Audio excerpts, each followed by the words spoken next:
Hello दोस्तों, स्वागत है हमारे नए वीडियो में। आज की वीडियो में हम लोग एक रोमांटिक ड्रामा मूवी को एक्सप्लेन करने वाले हैं जिसे 2014 में रिलीज़ किया गया था और इस मूवी का नाम है फ्लावर्स इन द एटिक।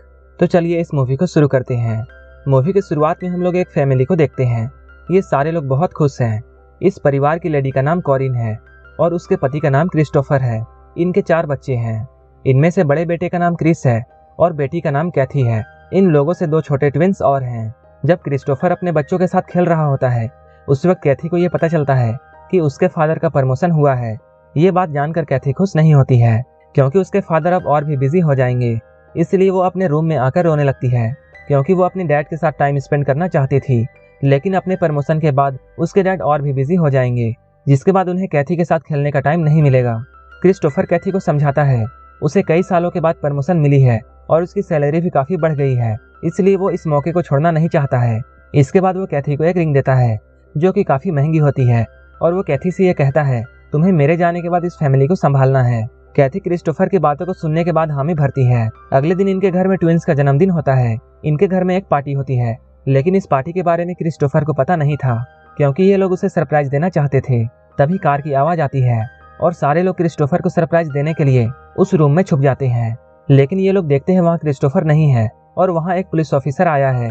वो पुलिस ऑफिसर यहाँ आकर इन लोगों से कहता है क्रिस्टोफर की कार एक्सीडेंट में मौत हो गई है। जब ये बात सारे फैमिली को पता चलती है तब सारे लोग सदमे में आ जाते हैं।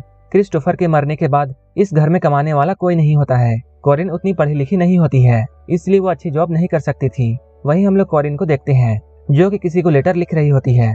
कैथी जब ये सब देखती है तो उसे ये सब काफी अजीब लगता है। कॉरिन काफी सारे लेटर्स भेजती है। तभी एक दिन उसे अपने लेटर का जवाब आता है। वो उस लेटर को पढ़कर बहुत खुश होती है और वो सारे बच्चों को अपने नाना और नानी के बारे में बताती है और वो अपने बच्चों से ये कहती है हम लोग अब उन्हीं के घर में रहने वाले हैं क्योंकि तुम्हारे नाना बहुत अमीर हैं। ये सुनकर सारे बच्चे बहुत हैरान होते हैं क्योंकि आज तक कॉरिन ने उन्हें नाना और नानी के बारे में कुछ भी नहीं बताया था। वो इन लोगों को समझाती है हमारे पास पैसों की कमी है, इसलिए हमें उनके पास जाना चाहिए। कैथी वहाँ जाना नहीं चाहती थी, लेकिन वो क्रिस के कहने पर साथ चलने के लिए तैयार हो जाती है। इसके बाद वो लोग वहाँ जाने के लिए ट्रेन लेते हैं। स्टेशन से कुछ ही दूरी पर उन्हें जाना था, इसलिए ये लोग स्टेशन से पैदल ही जाने लगते हैं।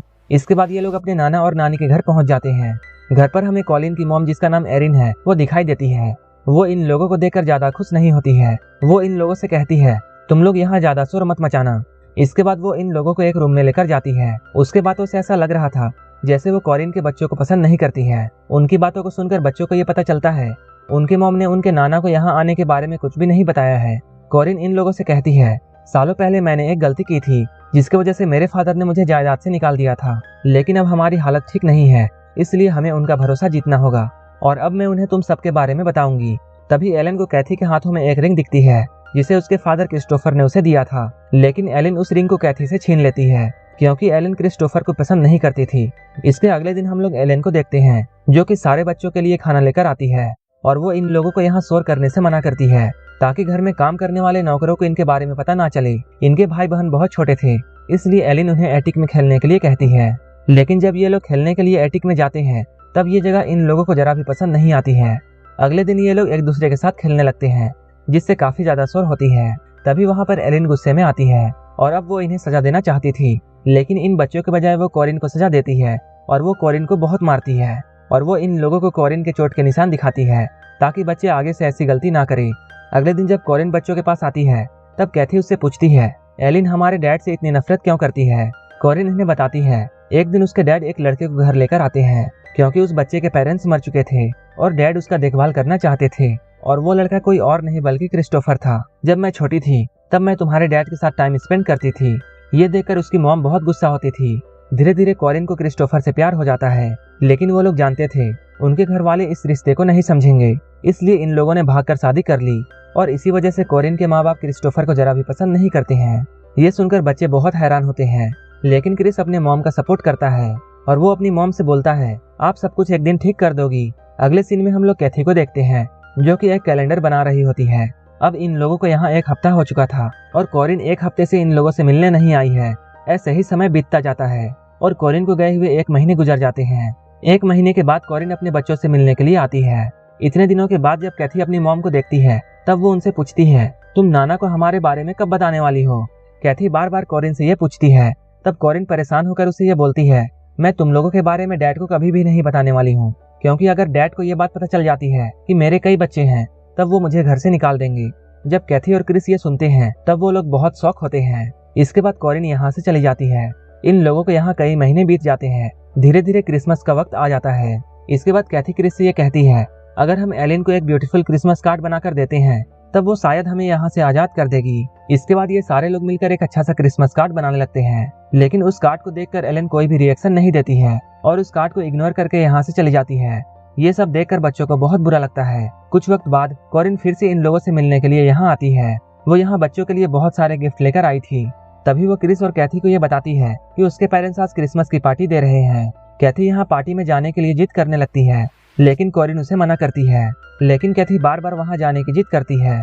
आखिरकार कॉरिन को उसकी बात माननी पड़ती है और उसे भी ऐसा लगता है जैसे बच्चे काफी समय से बाहर नहीं गए हैं।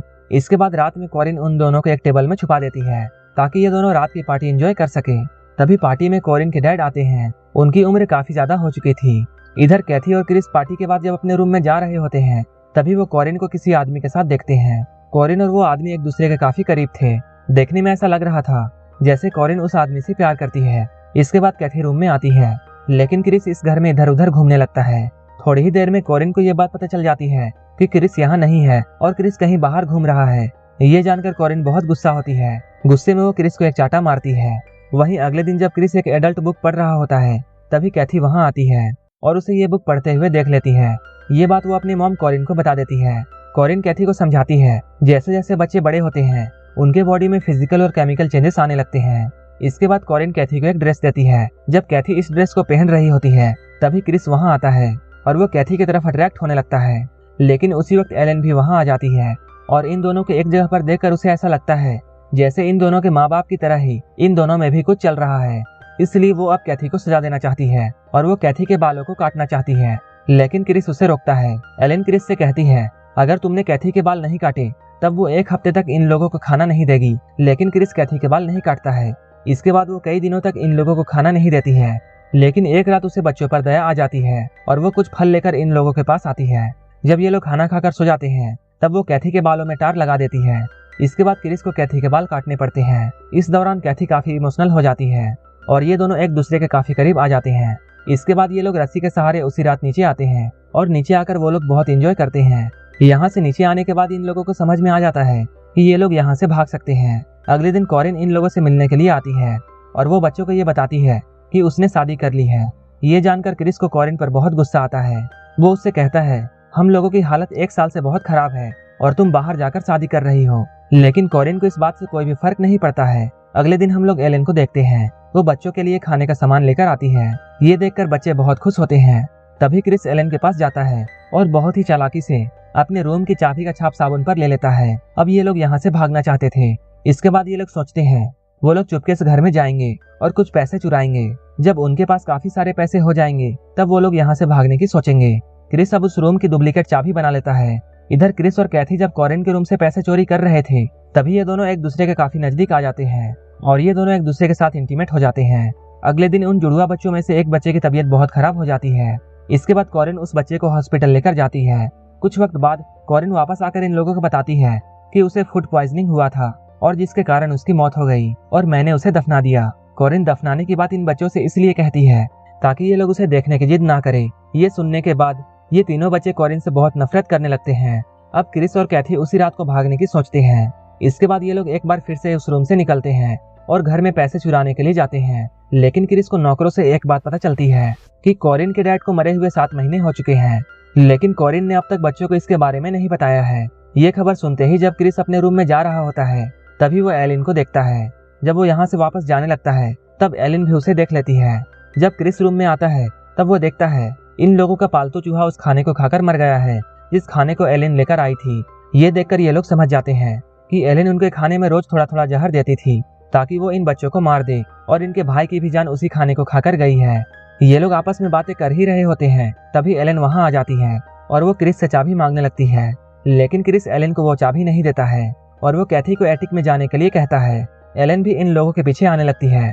तभी क्रिस एटिक का दरवाजा बंद कर देता है और सारे लाइट्स को ऑफ कर देता है क्योंकि वो ये बात जानता था कि एलन को अंधेरे से बहुत डर लगता है।